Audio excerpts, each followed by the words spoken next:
മഞ്ഞിനിക്കര കാൽനട തീർത്ഥയാത്രയെ പറ്റി കേട്ടിട്ടുണ്ടോ? ഇന്ന് തൊട്ടടുത്ത 4 ദിവസം നമ്മൾ ഇവിടെ നിന്ന് നടന്നു പോവുകയാണ്. നമുക്ക് അതിന്റെ കുറച്ച് വിശേഷങ്ങൾ കണ്ടാലോ.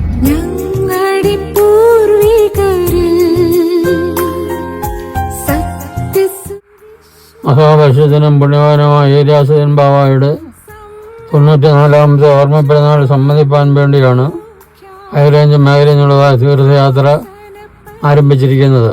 ആ പുണ്യവാന്റെ മധ്യസ്ഥയും വാഴവും കടന്നു പോകുന്ന നമുക്കെല്ലാവർക്കും, പ്രത്യേകിച്ച് പ്രദേശവാസികൾക്കെല്ലാം പരിശുദ്ധൻ്റെ മധ്യസ്ഥയും വാഴവും എന്നാളും ഉണ്ടായിരിക്കട്ടെ എന്ന് പ്രത്യേകം പ്രാർത്ഥിക്കുന്നു. ആദ്യകാലം മുതൽ ഈ പരിശുദ്ധൻ്റെ മധ്യസ്ഥതയിൽ തീർത്ഥാടനമുണ്ടായിരുന്നു. ഇപ്പോഴും അത് തുടർന്ന് നടത്തിക്കൊണ്ടിരിക്കുകയാണ്. ലോകത്തിലെ ഏറ്റവും വലിയ തീർത്ഥാടനമാണ് ഈ മഞ്ഞിനിക്കര ബാവായുടെ തീർത്ഥാടനം എന്ന് പറയുന്നത്. മലബാർ സൈഡിൽ നിന്നൊക്കെയും ഒരാഴ്ച മുമ്പ് തന്നെ ആരംഭിക്കുകയും 13-ാം തീയതി ഫെബ്രുവരി 13-ാം തീയതി മഞ്ഞിനിക്കര എത്തിച്ചേരത്തക്കവണ്ണമുള്ള കർമ്മകരണത്തോടുകൂടി അവർ പുറപ്പെട്ടിരിക്കുകയാണ്. അപ്പോൾ ആ കബറിടങ്ങൾ ചെന്ന് അനുഗ്രഹം പ്രാപിക്കുക, അവിടെ നിന്ന് മുത്തുക. ആ പരിശുദ്ധൻ്റെ മധ്യസ്ഥ എന്നാളും ലോകം മുഴുവനും ആദരിക്കപ്പെടുന്നതായ മഹാപരിശുദ്ധൻ്റെ ഓർമ്മ നമുക്കെല്ലാവർക്കും വാഴവും അഭയസ്ഥാനവുമായി ഇരിക്കട്ടെ എന്ന് പ്രത്യേകം പ്രാർത്ഥിക്കുന്നു.